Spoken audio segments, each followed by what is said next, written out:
Well, good afternoon, and thank you all for joining us and all of you that are joining us from afar. To the members of the President's Cabinet on the National Space Council, to leaders across our administration, to members of the National Space Council's User Advisory Group, and to all those present, welcome to the 8th meeting of the National Space Council, men and women who have revived American leadership in space.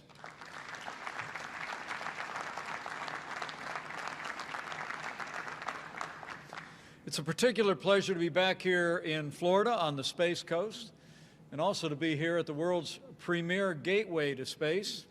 Join me in thanking the Kennedy Space Center and Director Bob Cabana for their tremendous hospitality and leadership for space.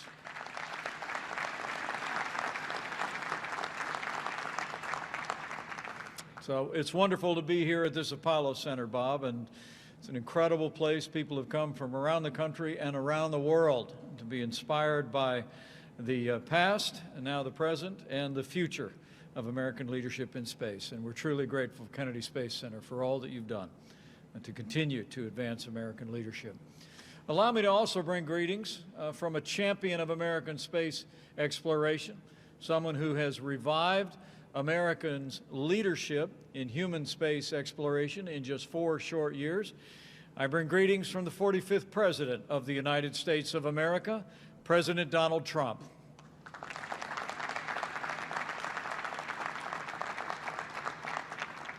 Today at this 8th meeting of the National Space Council, we will have updates from all of our council's members about the progress that we have made, both in civilian, economic, and military advances in space. But before I start, let me at least acknowledge the passing of an extraordinary American whose life and contributions to American aviation have undoubtedly led to inspire the advances that we've made in the vast expanse of space. This past Monday, America lost one of our greatest heroes, one of the greatest heroes not just in the history of the United States Air Force, but in the history of American aviation, General Chuck Yeager.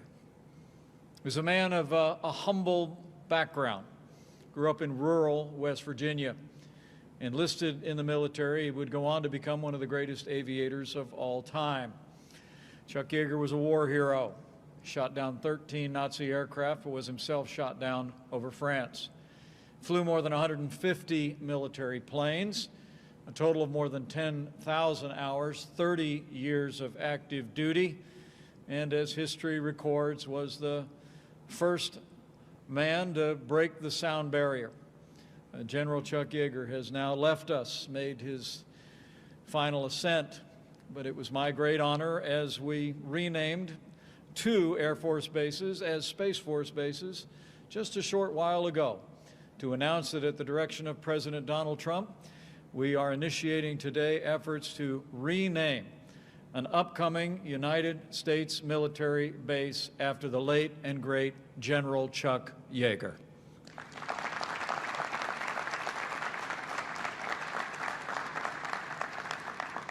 I think people here at Kennedy Space Center know, and all of us on the Space Council know, we literally would not be here today but for the achievements of General Yeager and all of those who've been inspired by his courage. And America will never fail or never forget the life and contribution of General Chuck Yeager. So as we gather for this 8th installment of the National Space Council, allow me to express my appreciation to all of the members of the Space Council and to reflect for just a few moments before we get started on how much has changed over the last 4 years since the very first meeting of this council. You know, when you look at national security, the progress that we've made in civil and private space sectors, one thing is clear.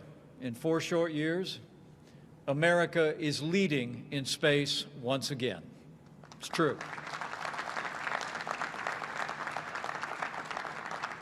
When we took office, the National Space Council had lain dormant for more than 25 years. But President Trump articulated an inspiring vision for renewed American leadership in space. In his inaugural address, the President said, and I quote, "We stand at the birth of a new millennium, ready to unlock the mysteries of space." And so we have set out to do. In our first year in office, the President revived this council to reinvigorate and coordinate space activities all across the federal government. The President brought together some of the best minds in government and the private sector to strengthen America's space enterprise. And so many of you are here with us today, and we're truly grateful. And whether it's providing for the common defense or growing our space economy across America, that's exactly what we've done throughout the past 4 years. In the very first days of our administration, the President signed multiple executive orders and presidential directives to reorient our space program to human space exploration. He took steps to unleash America's commercial space companies and to safeguard our national interests in the increasingly complex and competitive domain of space. In our first year in office, the President signed Space Policy Directive 1 and gave NASA a clear goal, that we are going to go back to the moon, and this time we are going to stay.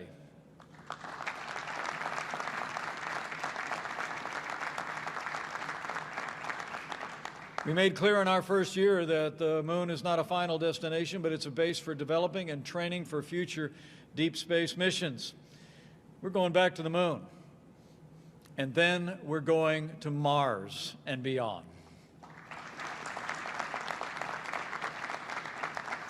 As we gather here in this historic place, I can't help but think back 48 years ago, December 1972, to Apollo 17, the last Apollo mission to the moon. It would be December 14th, 1972, that Apollo 17's commander, a Navy pilot named Gene Cernan, and a graduate of Purdue University in Indiana, he prepared to depart for Earth from the surface of the moon. And he spoke words that have really echoed through our time as an ongoing admonition. He said, and I quote, "America's challenge of today has forged man's destiny of tomorrow." And he said, "As we leave the moon, we leave as we came. And God willing, we shall return with peace and hope for all mankind." Gene Cernan was the last man to walk on the moon, but he didn't want to stay the last. He spent the rest of his natural life advocating for America to go back to the moon.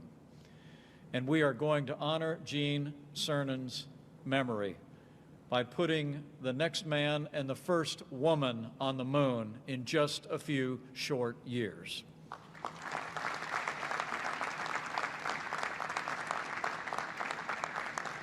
As you'll also hear updates today, the President also set NASA and the private sector, the entrepreneurial companies that have been involved in space exploration and development, in motion to ensure that we would return to the moon.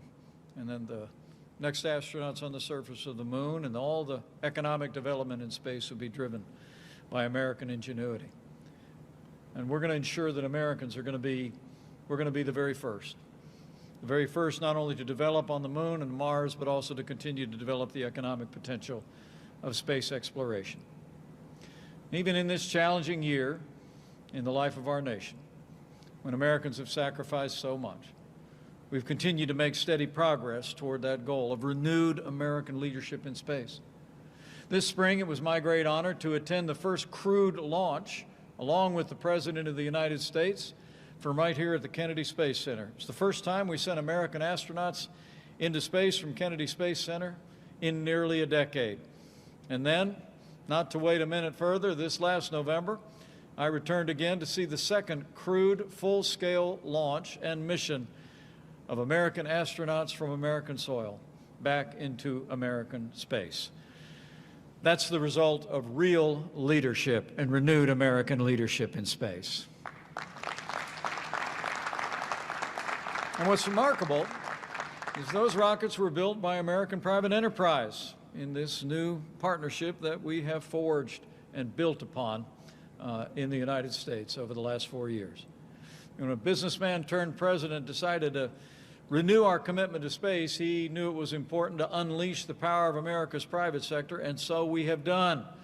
As you will note out here today from the Secretary of Commerce, we went to work early on to cut and streamline out-of-date regulations that made the United States the #1 country in the world for space business, and will continue to accelerate investment and development in space. This past April, the President signed an executive order to recognize and promote the rights of private companies to recover and use space resources. That order, we believe, will provide the kind of clarity and stability that our businesses need to thrive. It will give our entrepreneurs the incentive to take our commercial space activity to all new heights. And just last week, NASA made its first commitments to buy lunar material from private companies, and will continue to build on creating the kind of incentives that will generate investment and space development for generations to come. And even as we make great progress in expanding America's commercial activity in space, we also recognize the challenges of digital threats to our space operations. And that's why the President established cybersecurity principles for all of our space systems, whether government or private. The President put in place the world's first comprehensive space traffic management policy as well, and made it clear that we're going to use the resources, the capabilities, and the technologies of the private sector to make all space activities safer and more secure than ever before. It's amazing as you think about all these accomplishments in renewed human exploration in space from here in the United States, the difference that all these distinguished members of the National Space Council have made in America's future in space. But at the time that we acknowledge the progress that we have made in expanding human space exploration and reviving American space enterprise, we also recognize that there are challenges and even threats in space as well. As I just said, as we dedicated 2 Air Force bases now as the first 2 Space Force bases in America, space is a vacuum, but we aren't operating in a vacuum when it comes to our national security. The space race that began in the 1950s continues today. We are in the lead, but we are not alone. As you will hear today in the National Space Council from the Director of National Intelligence and others, China and Russia are continuing to develop space weaponry. Russia demonstrated a space-based anti-satellite weapon earlier this year. China is developing a new manned space station, and its robotic spacecraft will return samples from the moon in just a matter of weeks. In fact, China is increasingly emerging as a serious competitor in space, just as they are in other areas of the global economy and to the strategic interests of the United States. As the world witnessed, China recently landed an unmanned craft on the moon, and for the first time, robotically raised the red flag of communist China on that magnificent desolation. All of that competition, the investment of other nations on Earth, and security in space is among the reasons why our Commander-in-Chief took the unprecedented step of establishing the first new branch of our armed forces in some 70 years. President of the United States, now almost a year ago, signed into law the creation of the United States Space Force.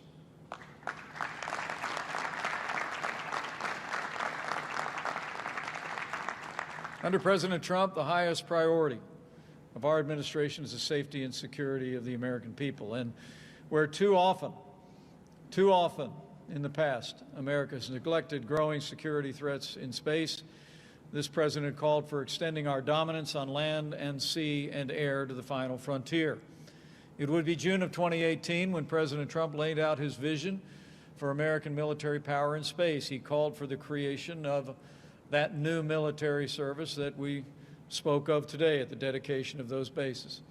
I believe it is a tribute to the President's leadership as well as the leadership of all the military personnel that are gathered here today, that literally in just a year and a half after our President first called for the establishment of a Space Force, after it had been talked about for a half a century, he was able to sign it into law. It's extraordinary to think of the contribution. It's a contribution that the United States Space Force will make to the security of our nation and the perpetuation of our freedom. As Deputy Secretary Norquist will reflect in a few minutes, the Space Force is growing stronger by the day. In fact, Secretary Barrett and I were not long ago in Colorado Springs, when we saw the first 86 company-grade officers commissioned into the United States Space Force. And we're pleased to be joined today by the Chief of Space Operations, the man who has been working around the clock to stand up the United States Space Force. Join me in thanking General J. Raymond, who's with us here today. General.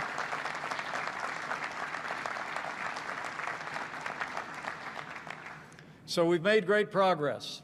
We evidenced that today in the dedication of Cape Canaveral Space Force Station and also Patrick's Space Force Base right here on the Space Coast in Florida.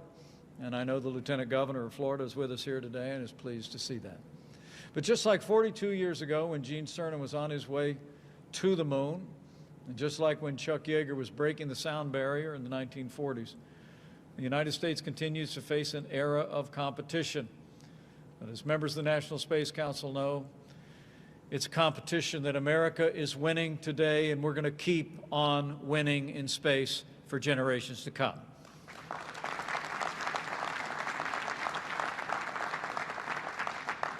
And that's one more reason today, while I'm pleased to announce that the President, as of today, has issued a new national space policy that we will articulate at this meeting of the National Space Council. The National Space Policy provides the President's direction to the executive branch on all space activities. It emphasizes that space is critical to our security and our way of life, and lays out the fundamental principles to put America first in space. Dr. Scott Pace will go into more detail about the President's new national space policy in just a few moments, but it represents our ongoing commitment to, at the National Space Council and throughout this administration, to ensure American leadership in space. But for now, let me just say that because of the hard work of all the men and women of the National Space Council putting our President's vision into effect, because of the hard work of all of the dedicated men and women on our Space Council Advisory Group and the support of the American people and leaders in the Congress, we've made great progress in the last 4 years. But as you will hear again today, there is a renewed determination all across this nation and all across this government and all across every level of government to continue to build on the extraordinary progress that we've made. And today we will hear about that progress, the ongoing challenges and opportunities that America faces. So let me say once again, welcome to this 8th meeting of the National Space Council. Let's get to work. Well, again, let me call this meeting of the National Space Council here at the Kennedy Space Center on Florida's historic Space Coast into session. Today's meeting will include important updates and announcements from council members and the council's executive secretary. First and foremost, allow me to turn our attention to the economic progress that we've made. Policies have been advanced. The Secretary of Commerce, Wilbur Ross, has been a great champion of space, even as we've seen the American economy over the last 4 years reach all new heights. I think we set another record on the stock market again today, Mr. Secretary, but let me just say how grateful we are for your immediate appreciation for the impact that space exploration and entrepreneurship could have on the American economy. And why don't you give us an update on the Department of Commerce's activities related to space traffic management, international space development, and investment, and other encouraging space news. But join me in thanking Secretary Wilbur Ross for his great leadership on this cabinet and on the National Space Council. Thank you, Vice President Pence, for the opportunity to update the National Space Council on the growth of the space economy and the related work that is taking place at the Commerce Department.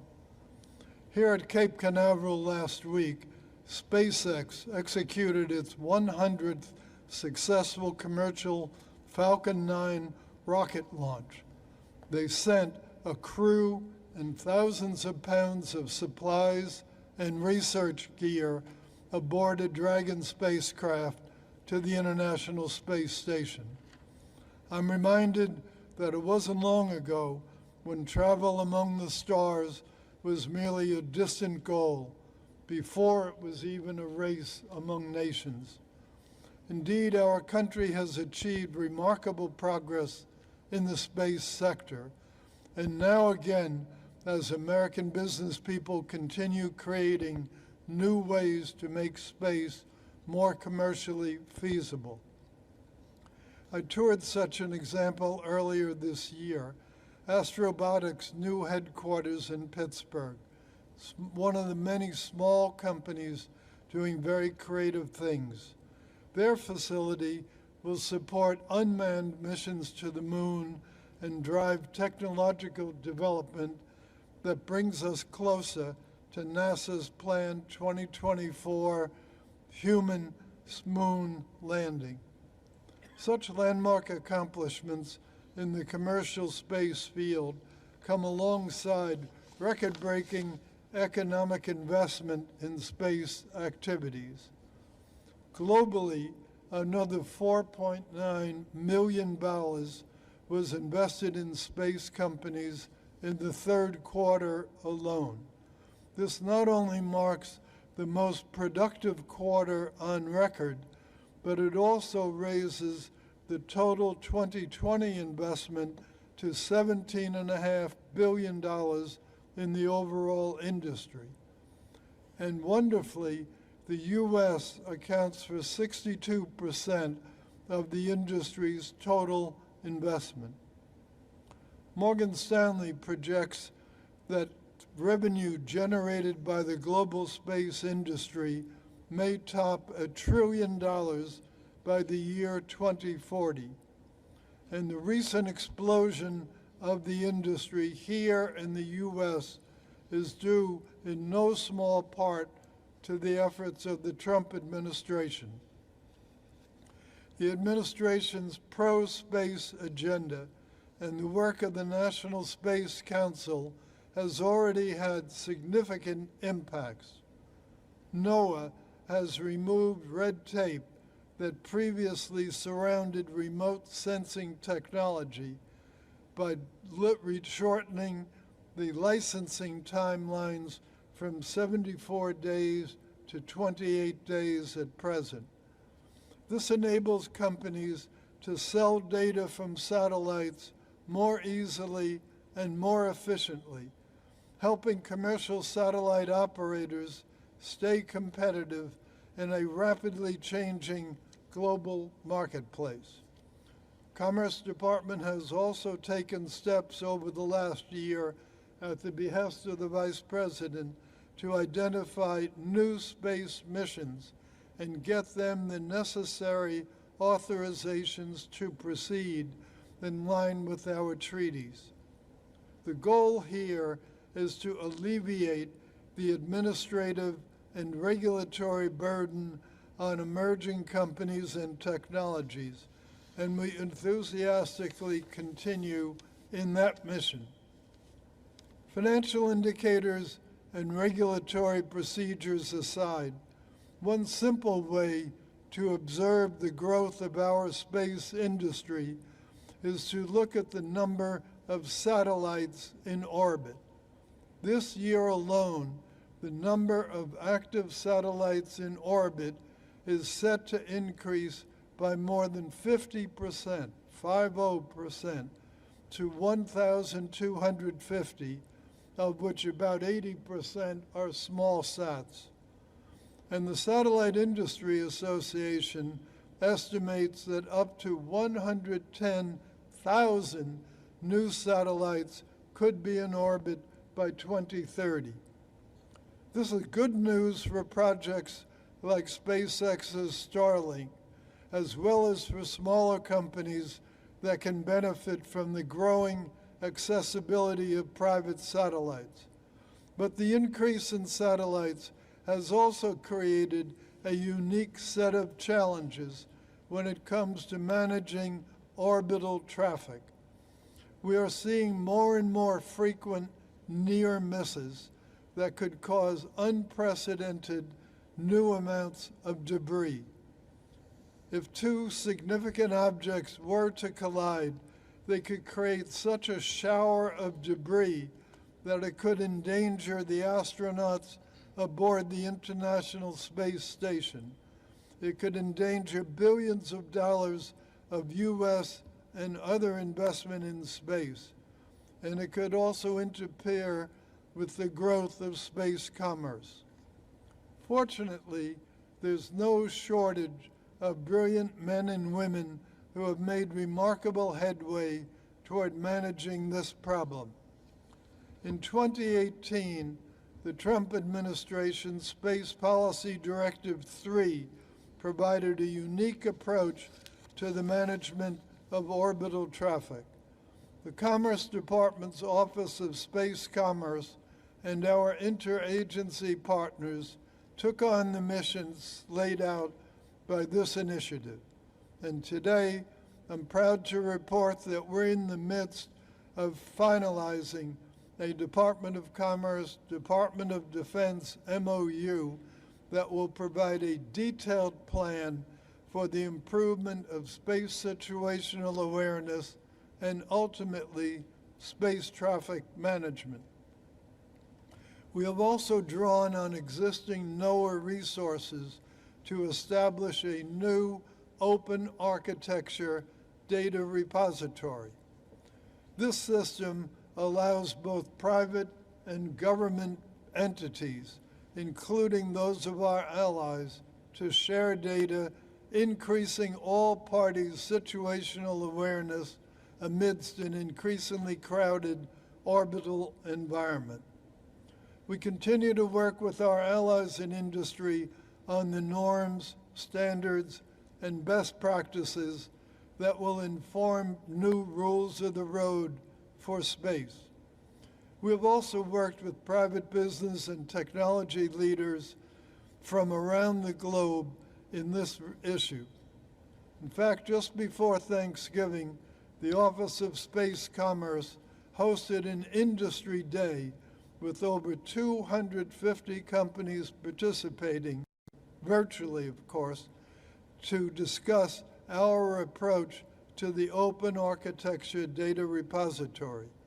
We will continue to work collaboratively with the public and private sector to tackle this challenge. It's not the only one we face.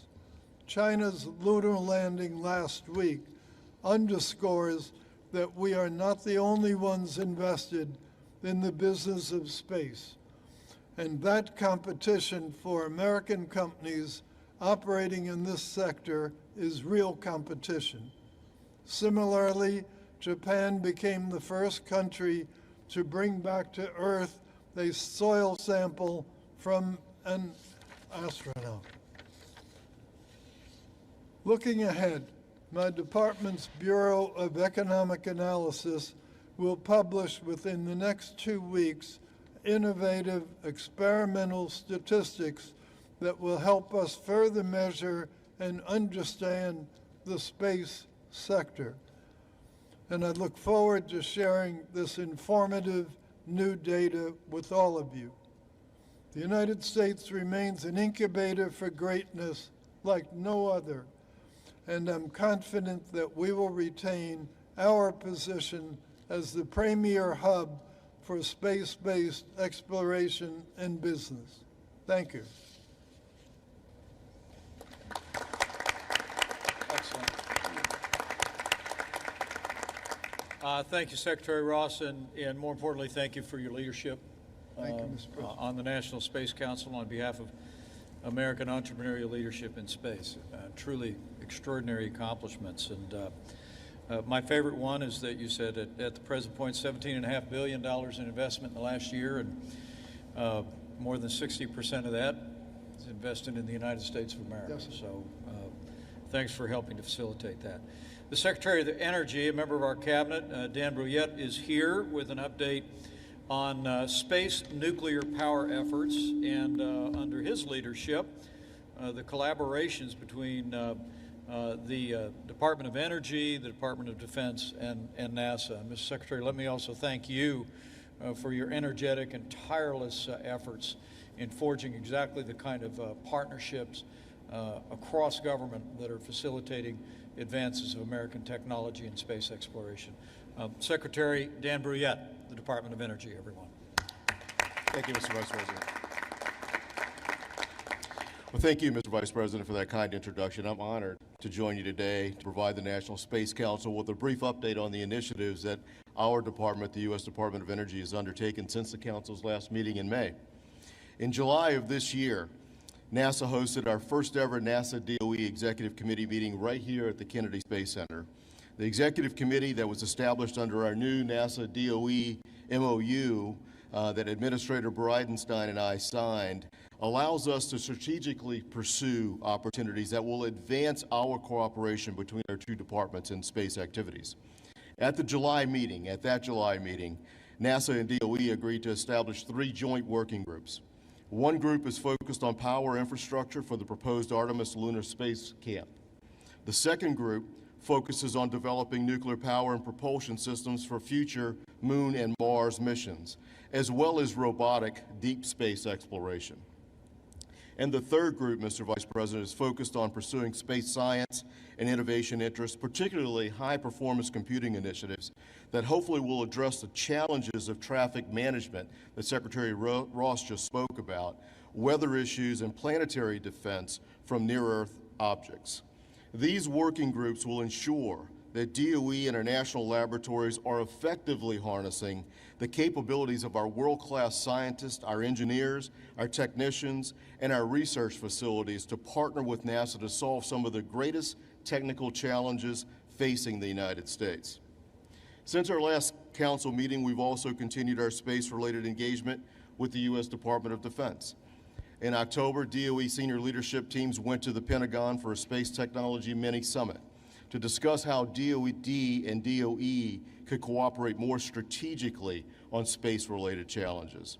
Our senior policy teams and our technical leaders met with Acting Secretary of Defense for Research and Engineering, as well as with representatives from the Strategic Capabilities Office, the Space Development Agency, and DARPA to explore ways of strengthening DOE's contributions to the space mission areas of each of those offices. We were extremely encouraged by the outcome of the mini-summit, and we will continue to work with the Undersecretary's office as well as other elements of DOD. As DOE looks to the future, we will continue to leverage our global leadership in nuclear power technologies to provide sustainable power solutions for space applications such as radioisotope power, surface fission power, and nuclear thermal propulsion. Following the successful launch of the Perseverance rover, which is powered by a DOE-developed radioisotope power system, DOE and NASA began formal engagement with nuclear aerospace and commercial power sectors to design and develop a surface power system for a lunar demonstration in the late 2020s. We're also working on engagement opportunities with private industry to advance thermal nuclear propulsion technologies. We want to move that ball even further forward.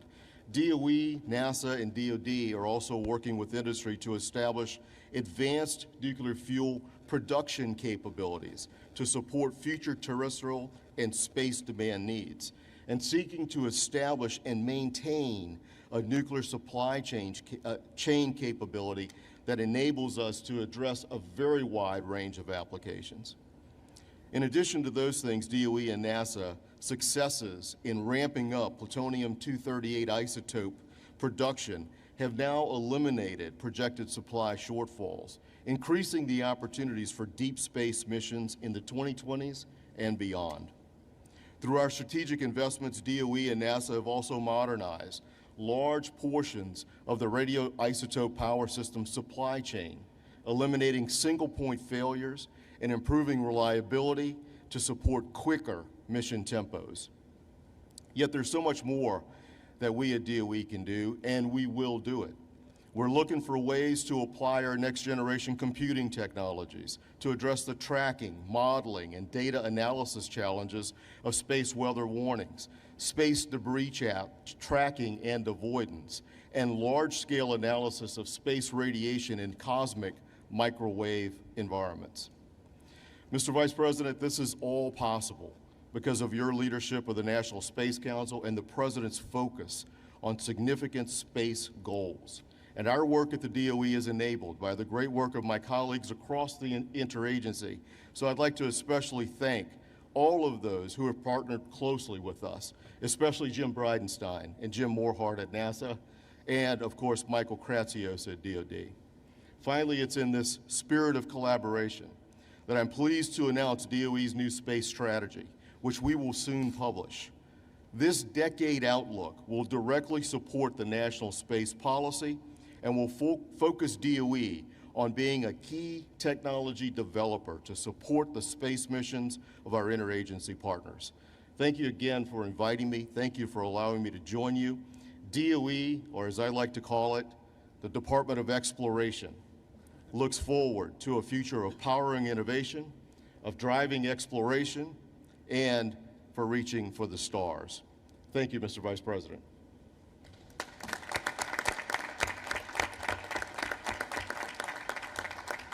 Thank you, Secretary Briette, and I hope it's not lost, particularly on anyone looking on. I know all the experts that are gathered here, civilian and military, understand it, but the innovation that you're promoting through the Department of Energy on the development of nuclear power is what will precisely enable us to do deep space exploration and to put American astronauts on Mars. Even a layperson like me understands that when you've got nuclear power, you can run the engine the whole way there. And I've been assured it would take us about half the amount of time to get to Mars and get back from Mars with nuclear power. I just want to commend you for the way you've used the department. You've worked with the Department of Defense closely with NASA to promote the development of that innovation. Truly, it's going to be a game changer for American leadership in human space exploration. Thank you, Mr. Vice President. So thank you. Another round of applause for the Secretary of Energy, if you would. It's just great.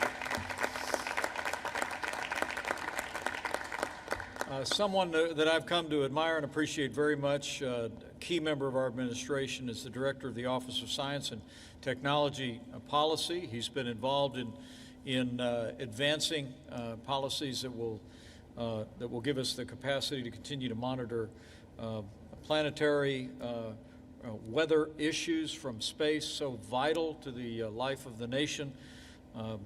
He himself is a legendary weatherman, and he's brought that discipline and that creativity to the National Space Council. Join me in welcoming Dr. Kelvin Drogemeyer. Dr. Drogemeyer. Thank you so much, Mr. Vice President. It's an honor and privilege to be here today on this historic occasion. I really appreciate so very much your leadership of the Council and your extraordinary service to America as our Vice President. Thank you so very much for that. Under the President's leadership and under your leadership, Mr. Vice President, this nation has recommitted itself to space discovery and exploration and the advancement of humanity's expansion into the heavens. Today, I would like to highlight two areas where we have made really significant progress over the recent months and years, and where I believe our continued effort is needed. The first of these topics is space weather. Now, we're all familiar, as the Vice President said, with terrestrial weather, the towering clouds and beautiful thunderstorms we see every afternoon in the summer here in Oklahoma, the very powerful storms that we see in the Midwest, like places like Indiana. They're beautiful, but they're also very destructive, and so we have to really understand and look to predict those. Well, space weather is basically no different. It encompasses a wide array of phenomena that are equally, in some cases, very beautiful, but also they complicate our exploration activities, and they really have the potential to degrade and even destroy some of the infrastructure that is most critical to our nation's security and our economy. So the importance of both understanding and forecasting and accounting for space weather is very, very important as we reinvigorate our human space exploration program. In October 2020, the President signed the ProSwift Act. It's an acronym which established as U.S. policy, and I quote, to prepare and protect against the social and economic impacts of space weather phenomena.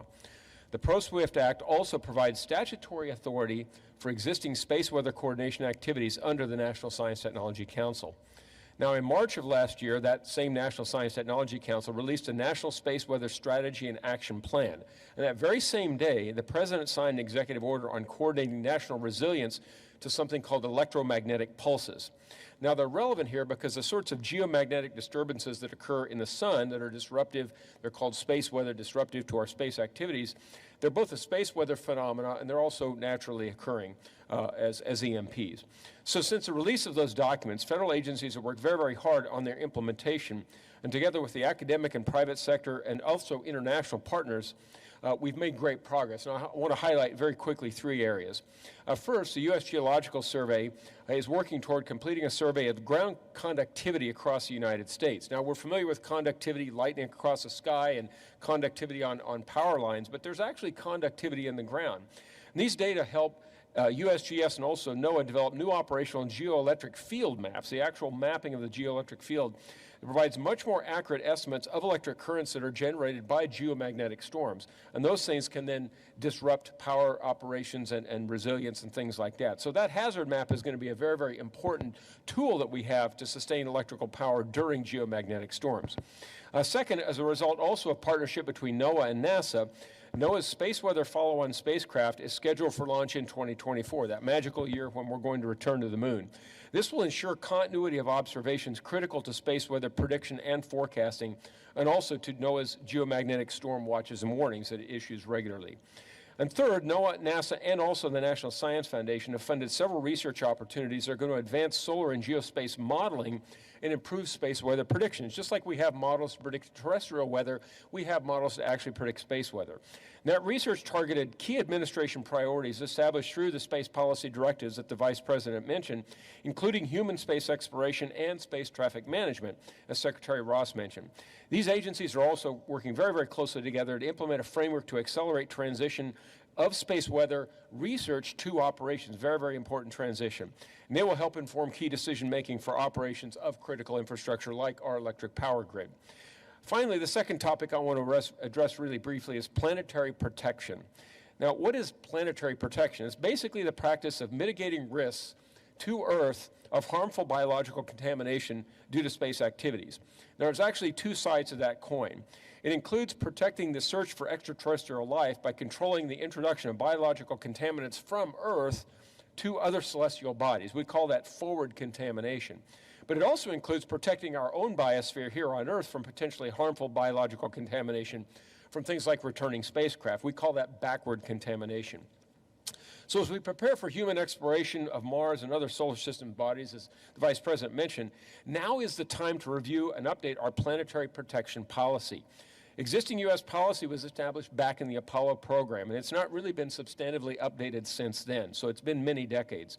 Meanwhile, of course, as you all know, there have been very, very significant technological and research developments in the field of space, a lot of new actors, including a lot of private companies, and so things are accelerating very dramatically. So to address this challenge, OSTP and the National Space Council staff, all the wonderful folks here, have partnered over the past 6 months to co-lead an interagency working group on planetary protection. It's really a whole-of-government effort.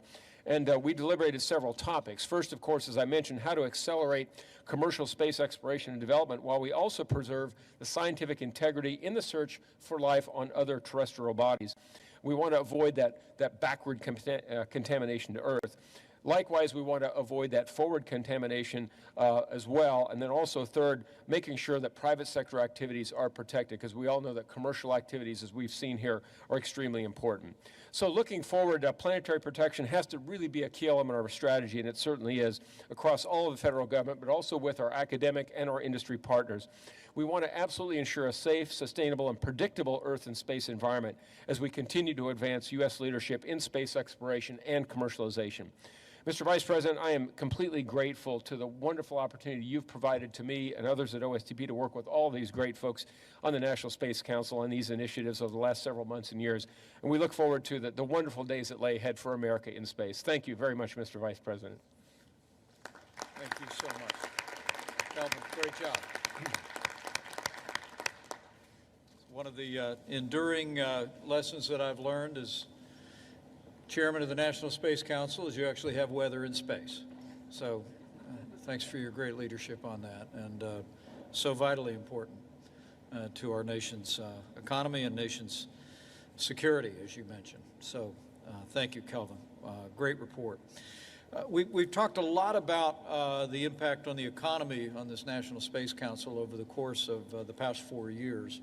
We've talked just as much about our national security, and as I reflected in my opening remarks, with the encouragement of all the members of the National Space Council, this administration has taken strong strides to advance our national security in space. So today I wanted to turn our attention to our security issues. For the first time in his role as Director of National Intelligence, John Radcliffe joins us today. He's going to provide an update on international space threats and the competition that we face. John, you and I have talked. You wrote a compelling piece over the last several days, particularly about the strategic competition that China poses us here on Earth, as well as in the heavens. We appreciate your leadership very much. But as I said before, I think you understand, the President understands, is space is a vacuum, but we're not operating in a vacuum, especially when it pertains to the security of the people of the United States of America. So join me in welcoming the Director of National Intelligence, our DNI, John Radcliffe, to the National Space Council.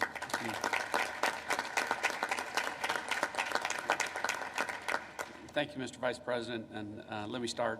I know this is a common refrain as you listen to all of my fellow council members, but it's because we all marvel at your success and leadership over this Space Council, and I think everyone here wants to express our gratitude and appreciation from the Council and on behalf of a grateful nation, so thank you very much.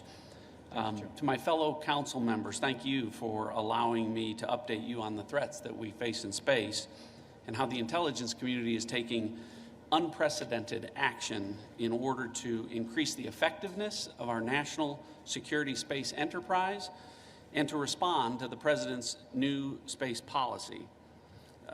By almost any measure, the dramatic increases in space-related capabilities and services over the past decade have been game changers with profound implications for life on Earth. Currently, over 80 nations operate in space, and 50 countries have dedicated government budgets for space.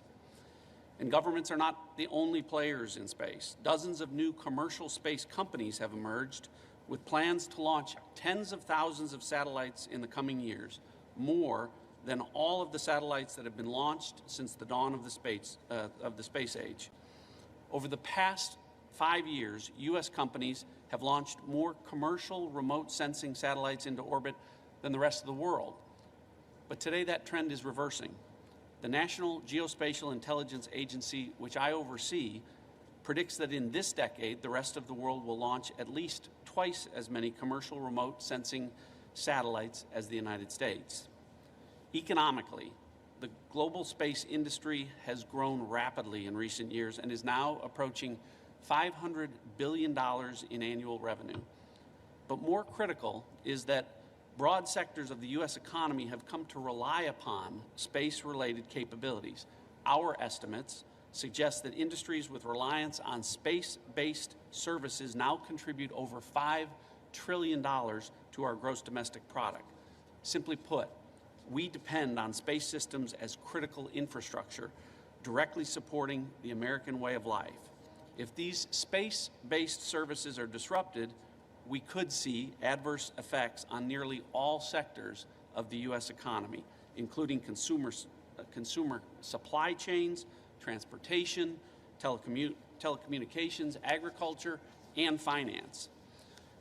Mr. Vice President and fellow members, to a degree unparalleled in American history, the nation's economy and security rely upon space systems that our competitors are challenging and that our adversaries are increasingly threatening. To that point, America's vital interests are increasingly at risk as China and Russia develop and field destructive weapons to threaten U.S. and allied space capabilities. As I wrote in an op-ed published in the Wall Street Journal last week, the intelligence is clear. China poses the greatest national security threat to the United States, and that includes China's actions in space, where China is pursuing weapons capable of destroying our satellites up to geosynchronous Earth orbit, where many of our critical space systems reside. China has also deployed a ground-based missile intended to target and destroy satellites in low Earth orbit. Russia has a similar system to China in development that is likely to be operational in the next several years, and Russia has also fielded a ground-based laser weapon which could blind or damage our space-based optical sensors. And I'll note that Russia in particular has recently demonstrated provocative behavior, creating a potentially dangerous situation in space. Over the past year, the Russian government, as the Vice President noted, launched a satellite that began to actively maneuver close to a U.S. government satellite. I want to make clear to the members of this council that we consider this to be threatening behavior, especially considering that the Russians have previously launched a very similar satellite that exhibited characteristics of a weapon when it released a high-speed projectile. Our Space Force Chief, General Raymond, agreed by recently saying, "This is not the behavior of a responsible spacefaring nation."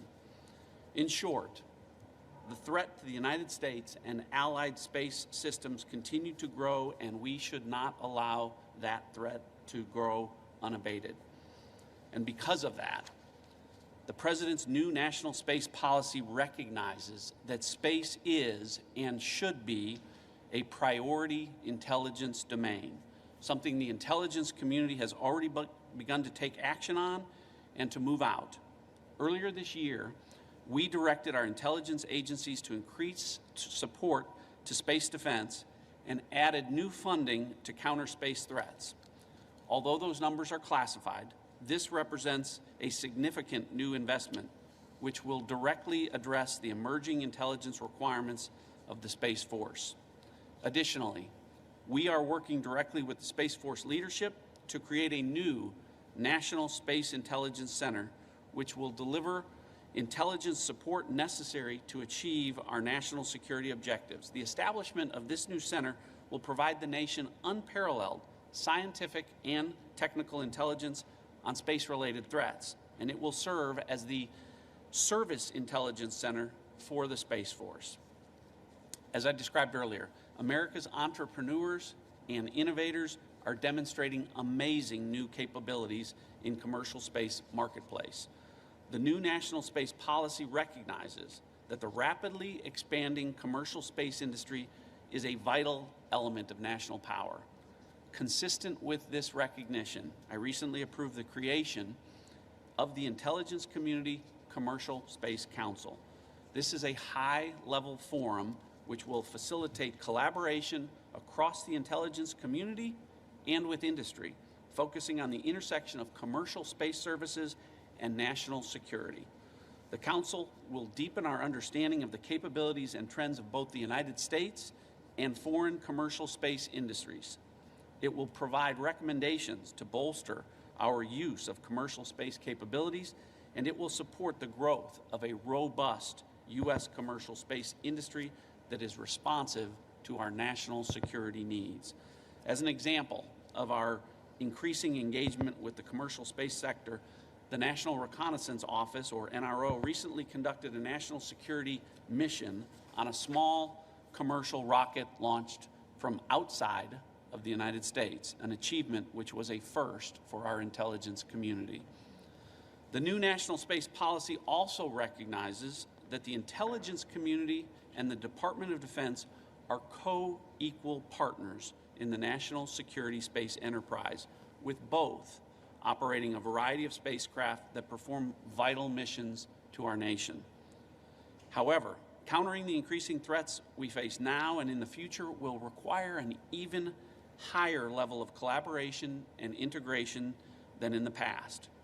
Previously, we reported to this Council that the intelligence community and Department of Defense have agreed to align U.S. Space Command and the NRO under a new protect and defend strategy for the purposes of jointly guarding our vital space systems should a conflict ever extend to space. For the first time, there will be a unified structure that fully integrates intelligence and defense plans, authorities, and capabilities to ensure seamless execution of space defense actions. I'm pleased to report that the NRO and Space Command are testing this emerging construct in a series of war games and experiments that are designed to pressure test the new arrangement before Space Command reaches its full operational capability. Finally, I am very pleased to report that my team at the Office of the Director of National Intelligence is working with our Space Force leadership to evaluate the potential for the Space Force to become the 18th member of the United States intelligence community. We anticipate a decision on this history-making opportunity in the next month or two, which would profoundly strengthen the partnership between the Department of Defense and our intelligence community. In conclusion, as adversaries increasingly threaten our vital interests in space, the actions that I have described here for you today, plus many more of a classified nature that I cannot discuss publicly, will continue to provide us with a competitive advantage, will allow us to counter emergent threats in space, and allow us to achieve unified action should conflict ever extend to space. I want to assure each of you, my fellow council members, as well as the American public, that if our adversaries challenge us in space, they will face a truly united national security space team. Thank you again, Mr. Vice President, for the opportunity and members of the council to address you on these important efforts. Thanks very much. Excellent. Well, thank you, Director Radcliffe. Thank you for that stirring summary, but also thank you for the visionary recommendation. We very much look forward to that, and the notion of adding the United States Space Force to the infrastructure of our intelligence community. Makes great sense, and I want to commend you for leaning into this and making such a meaningful contribution to this 8th meeting of the National Space Council. Thank you very much. Thank you very much, John. There has always been a chair on the National Space Council for the Secretary of Defense, and successive Secretaries of Defense have played the role and have been full partners in renewing America's commitment to our national security in space. We're deeply grateful to them for their service, but a common denominator, a consistent ally and advocate for advancing America's national security interests in space has been the Deputy Secretary of Defense, David Norquist. And I just want to take this opportunity to thank the Deputy Secretary of Defense for taking the guidance of this National Space Council, taking the vision of the Commander-in-Chief, and moving out so quickly at the Department of Defense. You've made a great difference in the security of this country in the vast expanse of space. So join me in thanking Deputy Secretary of Defense David Norquist for a job well done.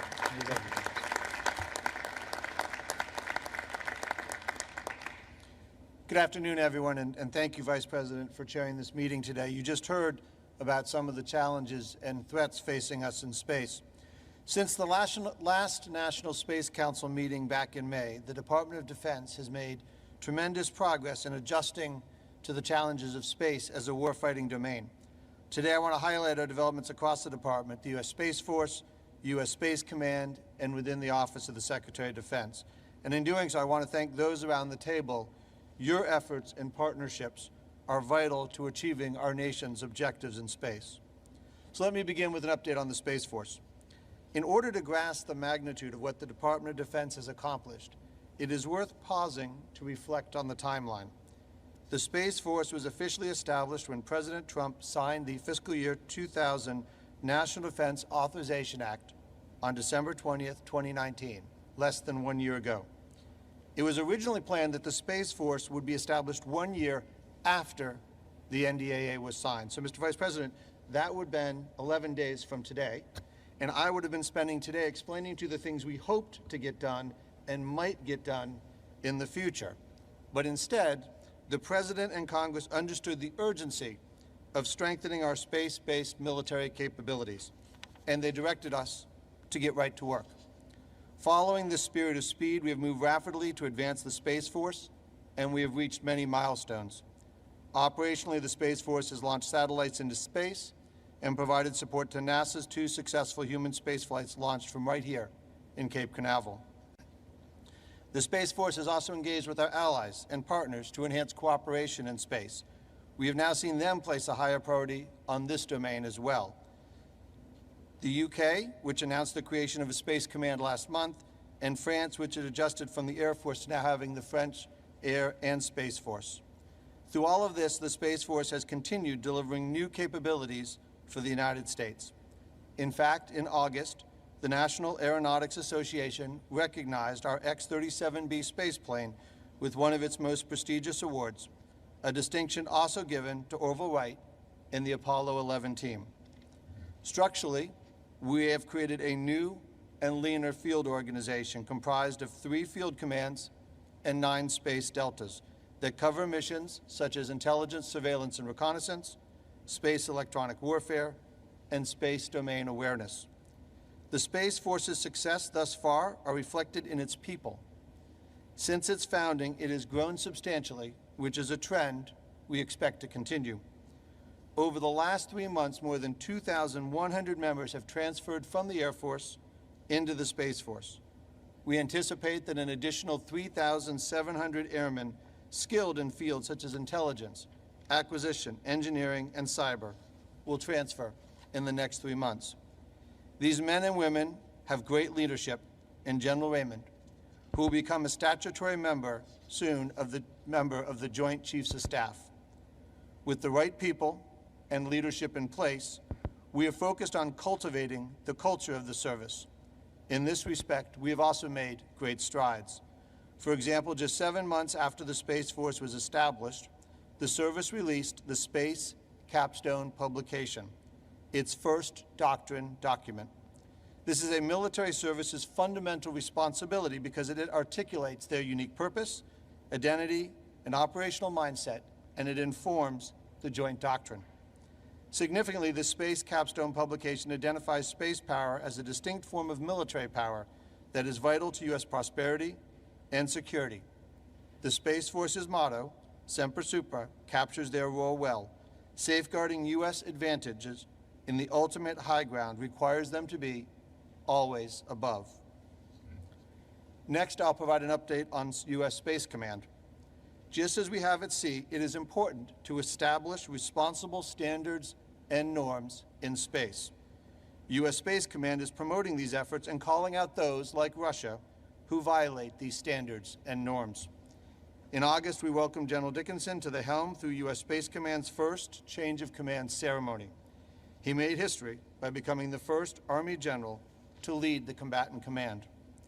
I should note that his predecessor, General Raymond, had served in a dual capacity, Chief of Space Operations and Commander of U.S. Space Command. The Department is grateful to General Raymond for stepping up to serve in these 2 consequential roles. Finally, I would be remiss if I didn't share the progress the Department has made within the Pentagon. In June, we released a new defense space strategy. Over the next 10 years, this document will guide the Department in achieving our desirable conditions for a space domain that is secure, stable, and accessible. Similar to our national defense strategy, we pursue our objectives through 4 lines of effort. These are: build a comprehensive military advantage in space, integrate space into national, joint, and combined operations, shape the strategic environment, and cooperate with allies, partners, industry, and other government departments and agencies. If you have not done so and had a chance to read it yet, I would encourage you all to do so. It will give you a clear sense of how the Department's thinking has evolved on space from a policy perspective. This defense space strategy served as a part of our Department's contribution to the development of the new National Space Policy, which we are proud to support. Another indication of our prioritization of space was creating an Assistant Secretary of Defense for Space Policy. I established this office in response to the bipartisan fiscal year 2000 National Defense Authorization Act and to fulfill your due out, Mr. Vice President, when you announced the Space Force in August 2018. Congress rightfully identified civilian oversight of the space enterprise as an area of necessary change. The Assistant Secretary of Defense for Space Policy will now be responsible for interagency coordination and international engagement on space policy and strategy. With this elevated level of leadership, we will bring heightened focus to the space domain as we prepare for long-term strategic competition and ensure alignment with the Space Force and U.S. Space Command. In conclusion, the Department of Defense has had a significant and successful past 7 months. We remain committed to continuing this important transformation of our national security space program which just prepares us for deterring the high-end fight. Thank you all very much.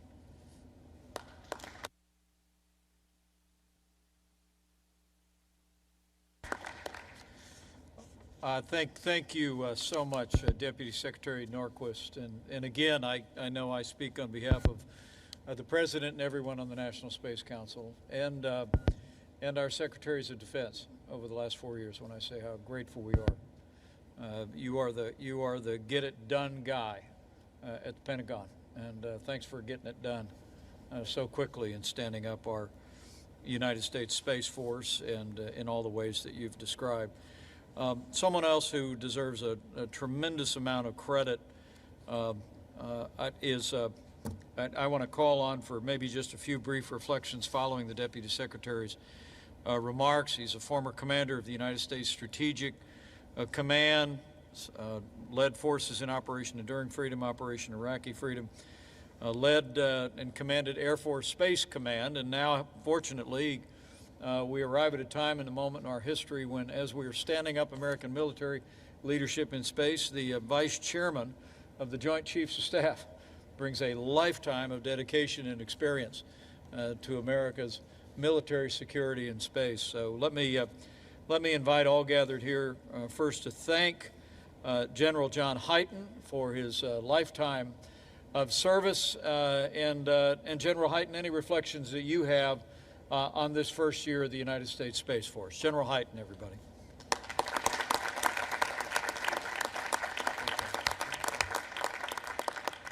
Thank you, everybody. Thank you, Mr. Vice President. I have a million reflections. To choose from everything that's going through my mind right now is nearly impossible, because this is an exciting time. This is an important time. But it's a time that, as Director Ratcliffe clearly pointed out, we have a threat. And what we're doing and what we have been doing is about how do we respond to that threat. And the partnership we have with the intelligence community is as strong as it's ever been. And I was so excited to hear the concept of the Space Force being the 18th member of the intelligence community that presents so many opportunities for us to do things in much better ways, of how we do surveillance, how we do intelligence. All those things open up by just that simple idea. So as I sit here, I'll just say that Space Command and the Space Force have two basic functions. When you look at the Saturn V that's above us, you like to look up and dream. And I was involved in the previous edition of the United States Space Command, and I'll say that command really liked to look up. And we need to look up, and we need to surveil, and we need to understand the threat. And you heard the Vice President and the Director of National Intelligence talk about the Russian threat that we watch very closely through the partnerships we have with our own sensors, with the intelligence community sensors, so we know exactly what's going on and exactly what they're doing. But the reason the United States military is in space is really to look down and make sure that our planet is safe, and that we support the Army, the Navy, the Air Force, the Marines, all of the elements of our national security, support the joint force and make sure that it is secure. And if you look at everything that we do every day, and you heard the deputy talk about the amazing organizational changes that are under, but actually it's the mission and the people that do that mission every day that are the key piece of it. And you just look back in January when missiles were launched from Iran into al-Assad in Iraq, and you look at the warning that was provided immediately from the operators in the United States Space Command that allowed people to take cover, and the exquisite indications and warning that were put together by Space Command people, Space Force people, working together with the intelligence community to make sure that no American died in that attack. That's a remarkable piece.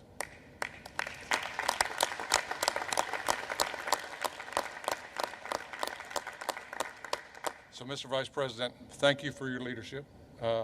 It is actually a joy to work with you in any meeting I've ever been in. And I want to say that I look forward to the future. You know, the one thing about all 4 stars, General Raymond, is that we're all circling the drain. You know, we're all pretty much done. But the other thing about all of us is, man, wouldn't you like to go back and be a second lieutenant in the United States Space Force today and do it all over again? That would be exciting. So, Mr. Vice President, thank you. General John Hyten, everybody.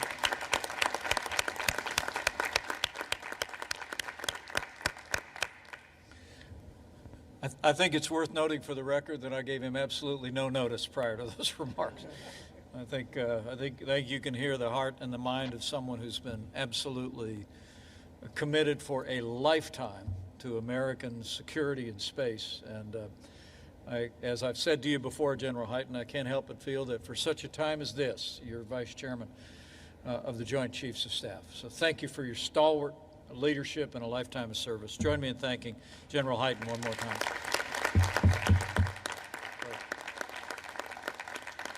Closer to home on security, and I apologize that I didn't give him any notice at all, the acting Secretary of the Department of Homeland Security. I've come to know him over the last 4 years of service, and have been deeply inspired at his implementation of American law, security on our border. But the members of the National Space Council deserve to know that under Acting Secretary Chad Wolf's direction, the Department of Homeland Security has also been working to increase outreach to the private sector to ensure cybersecurity in space systems, which is of equal importance to our economy, to the privacy of the American people. So for a few minutes of reflections on the progress, the efforts DHS has made, join me in thanking Acting Secretary Chad Wolf, member of the National Space Council. Well, let me start off by, again, expressing my gratitude, Mr. Vice President, for your leadership of the Council, as all of our Council members have said today. The work that not only you, but the staff have done over the last 4 years in advancing American leadership in this area, I think is a testament. The Department of Homeland Security, as you said, is hard at work in helping to implement the national space policy in two primary areas, and that's in cybersecurity and resilience. And so what we call the left of launch, or before launch, is a critically important time. Cybersecurity and supply chain security of space systems is paramount. And to support this effort, the department is leveraging our relationships and our processes with critical infrastructure owners and operators around the country through our Cybersecurity and Infrastructure Security Agency, or CISA. And CISA is leading the newly established Space Information Sharing and Analysis Center, or ISAC. And that's a forum for U.S. government and private industry can share information and best practices, and we do that through a number of other industries as well. We are also partnering with our colleagues at the Department of Commerce, Secretary Ross and others, to engage more small and innovative companies wanting to engage in this area as well. After launch, or to right of launch, as we say, DHS is leading in the testing, the resilience of federal and critical functions through the exercising of continuity of operation practices. These left of launch and right of launch approach will increase the security of our homeland, will certainly broaden our private sector and international partnerships, and will support the important work of the American space activities. So let me just close by, again, thank you, Mr. Vice President, for your leadership for this council, and the department stands ready to support its ongoing work. So thank you. Thank you, Chad. Thanks for the kind words, and thanks for your leadership. Thanks for your leadership, Mr. Secretary. We couldn't be more grateful. I'm going to get put a couple more people on the spot who've played just a leading role in our ability to move out on the policies that have been advancing our economy and our security. Brooke Collins is the director of the President's Domestic Policy Council, and Russ Vought is the head of the Office of Management and Budget. And I can tell you that over the course of the last 4 years, both of them have been consistent partners in our effort to identify the resources on the security front and in reviving human space exploration here at NASA, but also in promoting the vital role that American leadership in space has played in our economy, as the Secretary has reflected momentarily. I also want to recognize Brooke Collins because while we are here at the Kennedy Space Center, we are on the Space Coast with Lieutenant Governor Nunez and a lot of proud Floridians. Texas likes to boast of their long history in space in Houston, and Brooke Collins is a daughter of Texas and counts the Lone Star State home. So thanks for bringing all that natural Texas passion to your efforts on behalf of space. So I'm going to recognize Brooke Collins, Domestic Policy Council, and then the Director of OMB, before we turn our attention to national space policy and to the Director of NASA's report. Brooke? Well, this is unexpected, Mr. Vice President, but thank you. It will only be 1 minute, and thank you for the shout out to Texas. It's great to be here in Florida as well. I am struck as I sit here as the mother of 4 children. I know everyone's sitting in the room and watching in the audience and watching on TV at how inspiring that this group, led by our president and also you, Mr. Vice President, we have reignited America's imagination. And for the young girl or young boy from the plains of Texas or from the coast of Florida or from the cornfields of Indiana, that one day they too could go to space, to the final frontier, and to reach for the stars. And that is America. And so what an honor it is to be a part of this. And thank you for your leadership and for everyone here today. Thank you.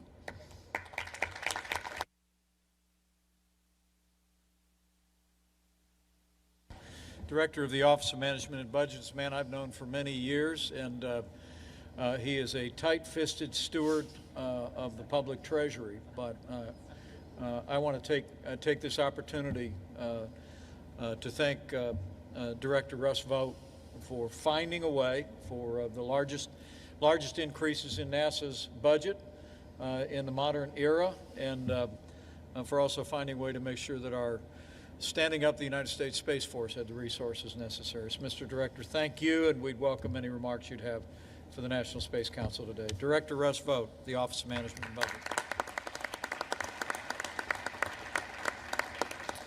Thank you, Mr. Vice President. It is a privilege to be back here.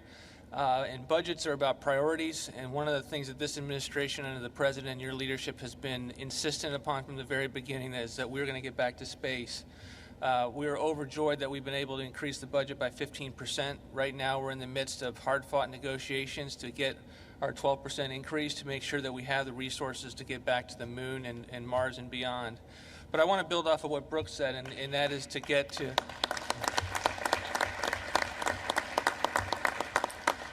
But I want to build off of what Brooke said in terms of the national momentum that's been built around getting back to the moon and staying there. I've got 2 little girls, a 6-year and 8-year-old, and when there's extra cardboard around the house, they're building rockets. They've got pictures of astronauts in their room, and on Saturdays we change the channel from the football game to watch the launches. And so you are getting a sense nationally of the momentum that's building as a result of the leadership of the President and the Vice President, the Space Council, the important work of Jim Bridenstine. And we're excited at OMB to play a behind-the-scenes role to get the resources that are necessary to bring agencies together, to build consensus, to make sure that documents and regulations go out that reflect all one view of the administration. And I thank you for the honor to be here.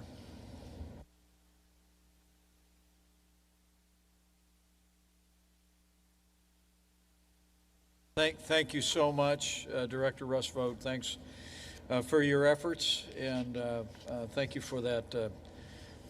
Thank you for talking to us about your little girls. I think it's one of the points you make, one of the points Brooke made is that having revived America's commitment to human space exploration and innovation, rededicating ourselves to American leadership in space for our national security, I can't help but feel that it's going to inspire kids to pursue STEM education and to have their eyes on the stars. So thank you both for those without any notice remarks. Very inspiring. I'm going to ask Dr. Scott Pace, who has been the Executive Director of the National Space Council over the last 4 years, has been my right arm throughout this effort to come forward. Today, President Donald Trump signed an updated national space policy for the United States of America, just in time for this 8th meeting of the National Space Council. And I've asked Dr. Pace to give us a very brief update. You all should have a copy, and for those of you looking on, the new national space policy of the United States of America will be available online for all of the country to review. But Dr. Pace, maybe you could just update members of the council on the policy and specifically how it differs from previous space policy at this important moment in the life of this program and in the life of the United States Space Force. But before I do that, I do want to give all of you a chance. We are only as good as the people who are behind us, supporting us, advising us, informing us. And I must tell you, it's been one of my great privileges over these past 4 years to enjoy the friendship, but the extraordinary professionalism and guidance of Dr. Scott Pace. So would all the members of the National Space Council join me in showing our appreciation for Scott Pace for the great job you've done.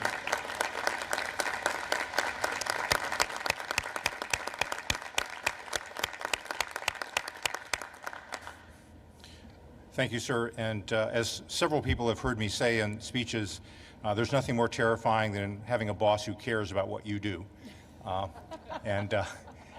Your caring and the caring of the President have been absolutely instrumental to whatever progress we've been able to make. With the strong leadership from the President and your National Space Council staff has been working closely with all the members of the Space Council to develop the new National Space Policy. I promise not to read it. It's rather thick, and it's there in front of you. And I wanted to take the opportunity to express my personal thanks and appreciation to the members of the Interagency Working Group that contributed to this policy. About 11 agencies, 5 White House councils. There's a lot of folks who are part of this effort, and as well as the thoughtful advice from the members of the Users Advisory Group. The National Space Policy is the President's direction to U.S. government departments and agencies to advance the interests of the United States in space for the benefit of the American people. And this policy outlines fundamental principles of the United States regarding its activities in space and details future goals and executive branch tasks to achieve them. The policy reaffirms the nation's interest to act responsibly in space to ensure safety, stability, security, long-term sustainability of space activities. And as such, it's similar to past policies in that it reflects long-standing efforts that extend back decades, the beginning of the space age, while recognizing new challenges and new opportunities in front of us. The National Space Policy at top level gives primary emphasis to 4 topics: commercial space activities, international cooperation, exploration, science, and national security, which undergirds everything we do. And the policy expresses the nation's commitment to leadership in space. The major point I wanted to make, as we have heard around today, is that the international environment we're in is very dynamic. It's influenced by competition and threats to the space capabilities on which we rely.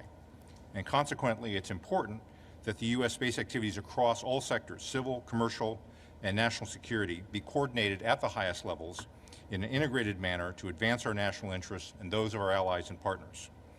A policy of sustainable space exploration and development depends on an alignment with enduring national interests such as security, economic growth, scientific advancement, and a stable international environment. Space does not exist for its own sake. It exists to serve the interests of the nation, and our alignment with those interests is crucial to our success. Establishing U.S. capabilities to operate routinely out to the moon and beyond will deliver strategic assets not only for ourselves, but for all like-minded nations who share our values: liberty, democracy, rule of law, free market economic principles. It is our values we carry with us into space, not merely our machines. Space exploration and development are not confined to one-time missions or any single destination. Closer to home, the United States is going to encourage commercial activities to lower the public burden of maintaining and enhancing space capabilities. And as the United States journeys again into deep space, it will do so with commercial and international partners. And at the frontiers of exploration, the United States will continue to lead as it always has done. The United States is leading in space, but we also face determined competitors and adversaries. The President's National Space Policy continues the quest to explore and develop the unknown while securing benefits for the American people, which has driven our country since its founding. This drive, rooted deeply in the spirit of the United States, will ensure that as humanity expands into space, it will be the home of a free people. With that, Mr. Vice President, thank you for the opportunity, and be happy to take any questions.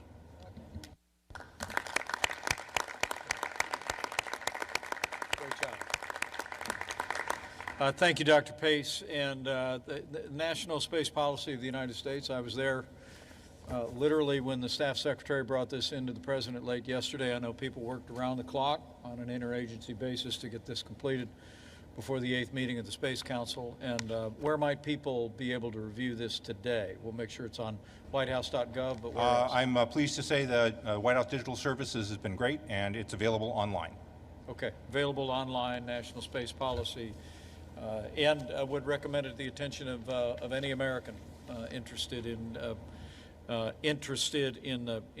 a broad outline of what our priorities are and what our objectives are with regard to American leadership for our economy and our security in space. But thank you so much, Dr. Pace, for the report. And how about another round of applause for really a tireless public servant and all the work he's done.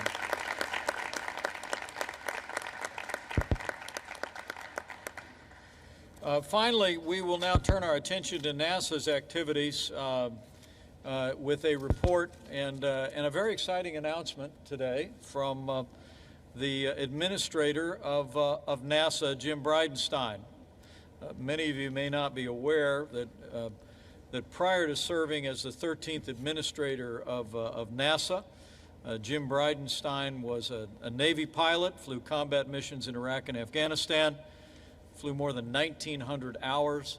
I first met him when he was a congressman from Oklahoma, serving on the House Armed Services Committee. But very early on, it was apparent to President Trump that this was a man who had a deep passion for American leadership in space. And I must tell you that when I think of all the progress that we've made in reviving American leadership in human space exploration, when I think of the historic steps that we have taken in the last 4 years to ensure American military dominance in space as much as on land and sea and air, I am truly grateful, as I know the President of the United States is, for the service and tireless efforts and enthusiasm of the 13th Administrator of NASA. Join me in thanking Jim Bridenstine for all that he's done and for the important announcement today.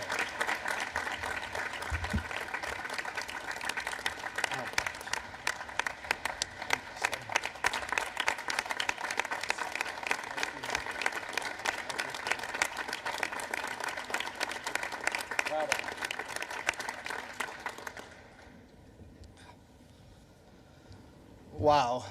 Standing ovation from the Vice President of the United States. I will tell you, sir, it's been the joy of my life to serve this little agency called NASA that does just amazing things. I will also say, and sir, I know you've heard it today all day long from all of the people sitting around this table, but this has been a game-changing administration as it relates to space. From day one, this administration came in committed and not just giving it lip service, but moving out on it. And you're hearing it, not just from me, but from everybody around this table who has served with and for you, sir. And your leadership here has been astonishing. I have said, and I'll keep saying it, one of the best things President Trump did was reestablish the National Space Council. And right after that, putting his #1 guy, the Vice President of the United States, in charge of it. And it's been just a real pleasure serving on this council with you, sir. So I'll go through kind of where we are with the Artemis program, which of course is our return to the moon, not just with the next man, but with the first woman, which was a very direct order from the Vice President of the United States, who is carrying out the direction of the President of the United States. And So here's where we are, sir, and I'm very pleased to report the core stage of the SLS rocket is complete. It is at the Stennis Space Center being tested. All 4 RS-25 engines have been integrated, and we have now completed 6 of the 8 tests for what we call the green run. Right now we are in the midst of the 7th test, which we call the wet dress rehearsal. And of course, the next test after the wet dress rehearsal is, no kidding, a live fire test of all 4 RS-25 engines.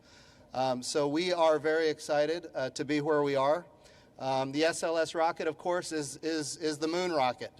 I know we're sitting underneath a Saturn V, and this, of course, reminds us of the history, but we are here today talking about the future. And I want to assure my friend, the Director of National Intelligence, John Ratcliffe, that Saturn V is very secure. So we are not going to need a new DNI today, and I made sure of that. So I do think it's important to note that the SLS rocket, Mr. Vice President, is back on track and moving forward. The Orion crew capsule is complete. It has gone through environmental testing. We have done the launch abort testing, which is also complete and has been successful. It is mated to the European Service Module, and of course it is here at the Kennedy Space Center waiting for some more processing. So that again is good news. As we move forward, one of the big things that you gave us direction to do, and this was at the IAC, the International Astronautical Congress, was to make sure that we partnered with freedom-loving countries. And we have done that. We put together the Artemis Accords, which establishes what are the norms of behavior, what are the things we expect our partners in space exploration to do as we explore space together. And so we wrote out the Artemis Accords. We had great support from the State Department. I want to really tip my hat to what the State Department did. The Artemis Accords are complete. We're looking for transparency from all of our international partners. We're looking for interoperability. We're looking to make sure that if there are astronauts in distress, we all support each other. We're looking to make sure that the future of space exploration is peaceful. And all of this was enshrined in the Artemis Accords. And of course, one of the reasons to do all of this is because when we go to the moon this time, it's going to be with international partners, which we didn't have last time, but also this time we're going to have commercial partners. And we need to have the processes by which we can all agree to explore the moon safely, both with commercial and international partners, as the United States of America leads this coalition to the moon and eventually onto Mars. I want to be clear, we already have 9 countries that have signed up, 9 freedom-loving countries that signed up, and we just announced the Artemis Accords earlier this year. There are more countries that we're talking to every day that are interested, but here's the thing, and this is my experience as the NASA administrator. Everybody loves Artemis. All of our international partners want to be part of the Artemis program. That gives us a great tool of soft power to say, we want you with us, but when you come with us, there are basic standards of behavior that we need you to abide by, and all of those standards, by the way, are enshrined in the Outer Space Treaty of 1967. So all of that is very positive. The Gateway, our little, it's not really a space station, but it's an outpost around the moon, but it's going to give us the extra energy that we need to get to low lunar orbit, to the surface of the moon, and then back to the Gateway. The Gateway is under development. We are rapidly moving forward on the Gateway. The power and propulsion element and what we call HALO, which is Habitation and Logistics Outpost, is under development. We're going to put those two together. We're going to launch them on a single rocket, and we're going to do that by the year 2023. So the Gateway will be underway by 2023. We're also very excited that the Gateway, in fact, and this is for Dr. Drogemeyer, we've already selected 2 science experiments to be on the Gateway in orbit around the moon, and those 2 science experiments have to do with space weather and the radiation of deep space. So this is going to enable us to get more science than we could otherwise get, and of course, we all know Dr. Drogemeyer. He mentioned Oklahoma earlier. Dr. Drogemeyer comes from Oklahoma, very amazing weather scientist, and now expanding that field all the way to space weather. So we're there with you, sir, and we'll keep moving forward on that. We think about our European partners. Recently signed an MOU with us on the Gateway. So we can very proudly say that when we go to the moon, we have already got commitments from the European Space Agency, not only to have astronauts with us, but also to provide hardware that is going to be very significant for our sustainable return to the moon. So we have also opened up the aperture a little bit when we go to the moon. One of my first initiatives, Mr. Vice President, as you know, was we're going to go commercially, as directed by you and the President of the United States. So we initiated the Commercial Lunar Payload Services Program to take NASA payloads to the surface of the moon. where we buy a service. We don't own and operate the hardware, but we buy a service. We now have a number of companies that have signed up to be part of this program. Sir, you mentioned earlier that we're going to actually buy some of that regolith on the moon. We're going to buy resources, and we're going to prove that this is a model of operations that is workable. And of course, the Artemis Accords are a big part of that as well. I saw Sean Mahoney is here from Mast and Space Systems. I think Secretary Ross, you mentioned Astrobotic. So there are a lot of small, innovative, impressive companies raising money and moving out because of the policies that we've put in place to go to the moon commercially. So all of that is very exciting. Finally, I'm gonna anchor real quick on the human landing system, which of course we have the SLS rocket, we have the Orion crew capsule, we have the European service module, we have the Gateway. The one thing we have not had since 1972 is a human landing system. And now we have, Mr. Vice President, because of your leadership and the leadership of the President, we have a human landing system funded for the first time since 1972. We have 3 companies, yes.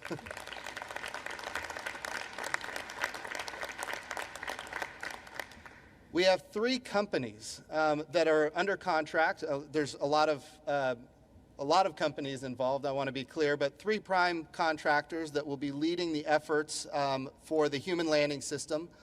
We're in a base period right now where we're looking at how we're going to land on the moon. And ultimately, by February of 2021, we're looking to do a down select from 3 to 2 so that we can come to a resolution on how we're going to land on the moon by 2024. Now, I want to be clear when I talk about the human landing system, Mr. Vice President, the budget request, thank you to the Director of OMB, Russ Vogt. The budget request gave us what we needed to achieve a 2024 moon landing. And as of right now, this agency is meeting all of its milestones. Yes.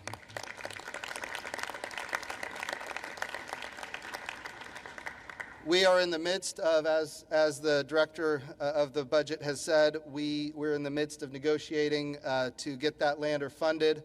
The bill passed in the House, funded it to the tune for 2021 about $600 million.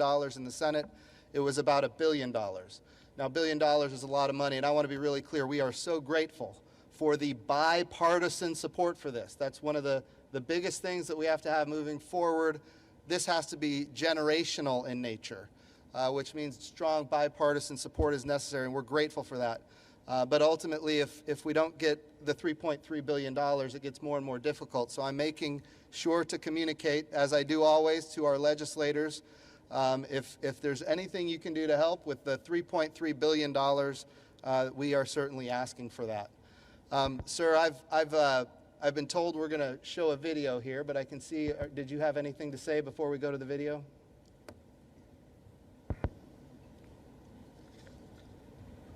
Well, I think we've got a very exciting announcement coming up, but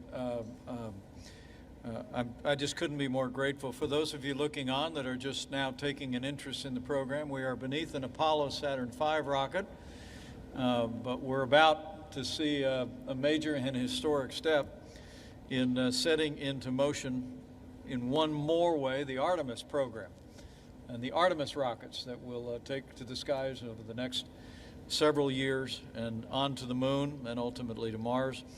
I want any school children looking on to know that Artemis is the twin of Apollo, except Artemis is going to go a lot farther and inspire the world once again. So join me in thanking Administrator Jim Bridenstine, and then we'll move on to a very exciting announcement.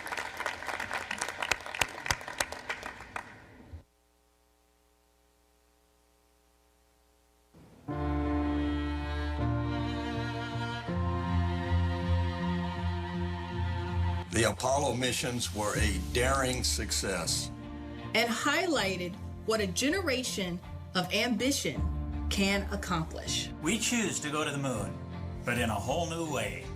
Not as a destination, but as a beginning. And not alone, but with a global coalition of explorers. This calling is part of what makes us human. And it is this generation's turn to set the tone. We are going to lead a journey of discovery that benefits our planet with life-changing science. To use the moon and its resources as a technology testbed to go even farther. To learn how to establish and sustain a human presence beyond Earth. This time, we're going as the Artemis generation. We will discover proof that is possible. And bring all that we learned back home. To benefit all of humanity. And then we will take the next giant leap. Mars. Welcome. Welcome. Welcome to the Artemis generation.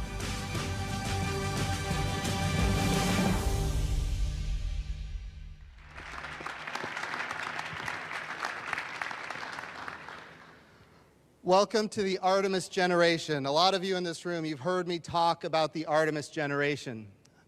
I'm the first NASA administrator in history that wasn't alive when we had people living and working on another world. And of course, it is our goal that I'm the last NASA administrator in history that wasn't alive when we have people living and working on another world. Our goal is to go to the moon sustainably, to learn how to live and work on another world so that ultimately we can take all of that knowledge onto Mars.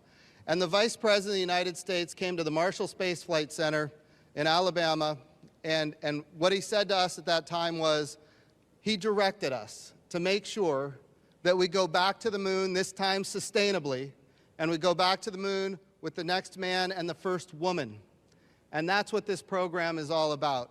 And today we have this very special and unique milestone where it is time to announce who those people will be. And Mr. Vice President, if you would come up to the front here and share with the audience who our astronauts are going to be. This is the first cadre of our Artemis astronauts. I want to be clear. There's going to be more. And of course, there's going to be astronauts that are in low Earth orbit that are going to go to the moon, and astronauts that go to the moon that are going to be in low Earth orbit. But Mr. Vice President, please do us the honor of introducing who these folks are, and you'll see on the video their images when he announces them. Thank you, Jim. It's now my honor to announce the names of the Artemis astronauts who will take us back to the moon and beyond. Joe Acaba.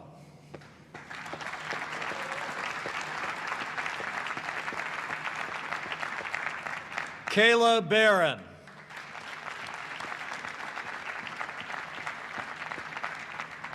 Raja Chaudhary.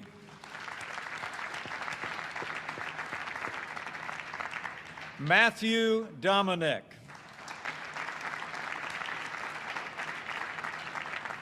Victor Glover.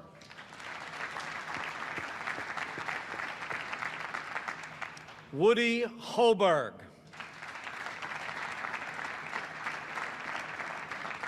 Johnny Kim.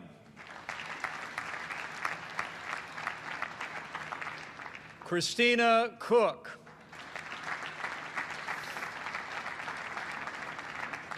Kjell Lindgren.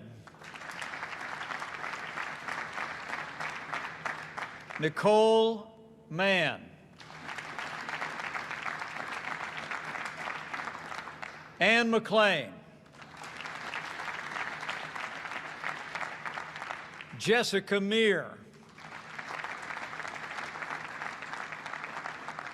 Jasmine Mogbeli. Kate Rubens. Frank Rubio. Scott Tingle. Jessica Watkins. And Stephanie Wilson.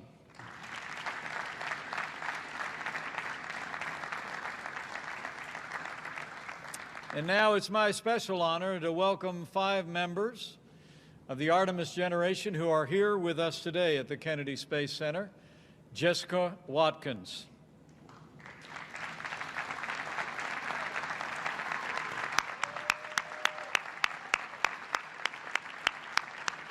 Matthew Dominic.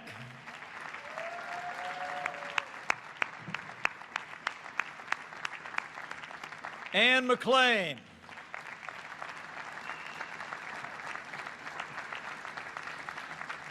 Joe Akaba.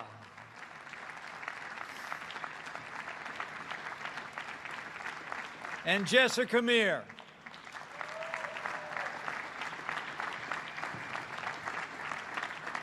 My fellow Americans, I give you the heroes of the future who will carry us back to the moon and beyond, the Artemis generation.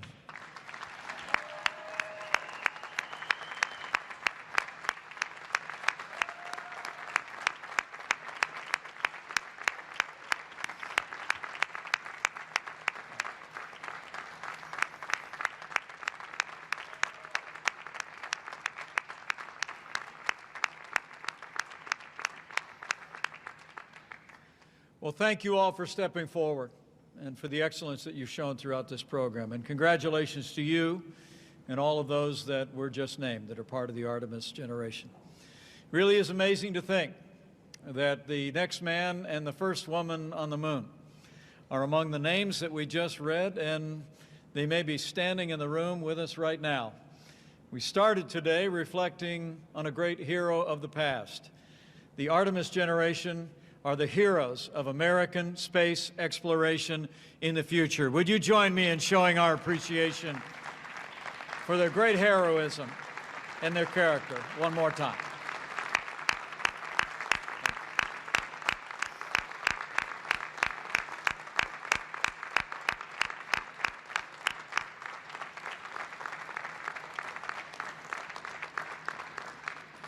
Well, thank you all. We're going to wrap up very quickly here, this 8th meeting of the National Space Council. With gratitude to these heroes who stepped forward, and let me just say a personal note of gratitude to all of the dedicated men and women and the staffs who stepped forward to serve the National Space Council over the last 4 years. I think you could tell today in just summary fashion the extraordinary difference for our economy and for our security that the National Space Council, under the leadership of President Donald Trump, has made in renewing American leadership in space. And join me in thanking all the members of the National Space Council one more time. Would you please?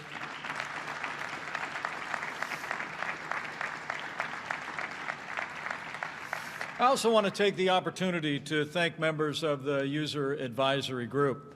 This is an extraordinary group of Americans that come from the very heart of the American space enterprise. And they brought their incredible professionalism and their incredible experience to bear on ensuring that we had the very best guidance to take the steps necessary to promote and expand America's space enterprise. There are a few that are with us here today. And first, I want to thank from afar Admiral Jim Ellis, who has led the User Advisory Group of the National Space Council with such great distinction. Join me in thanking Admiral Jim Ellis for his great work.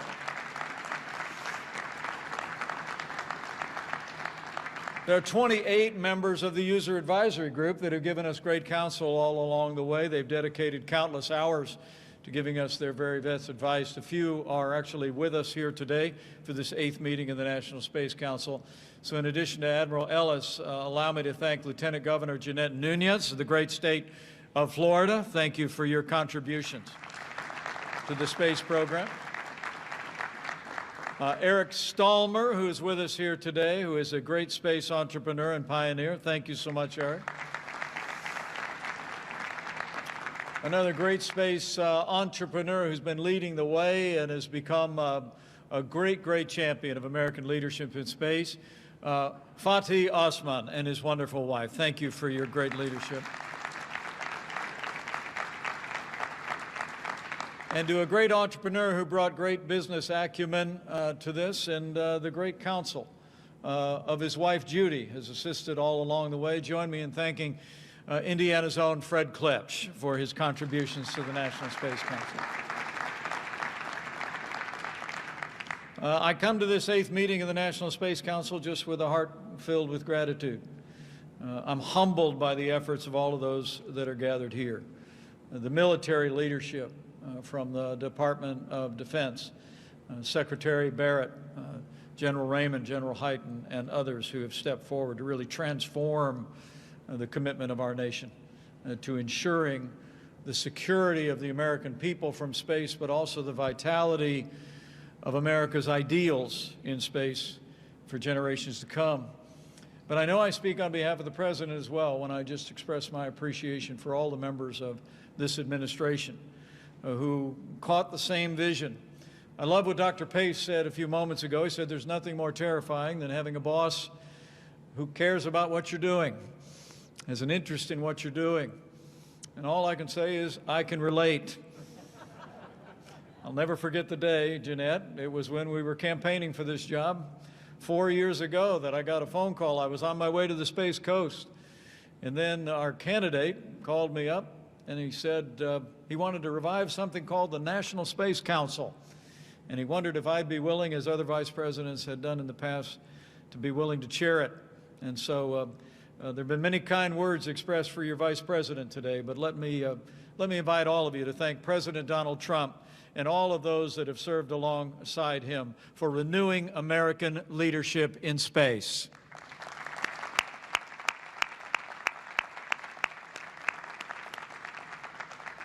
And as I close this meeting and in the company of these extraordinary Americans, let me just also say that I think the best days for American leadership in space are yet to come.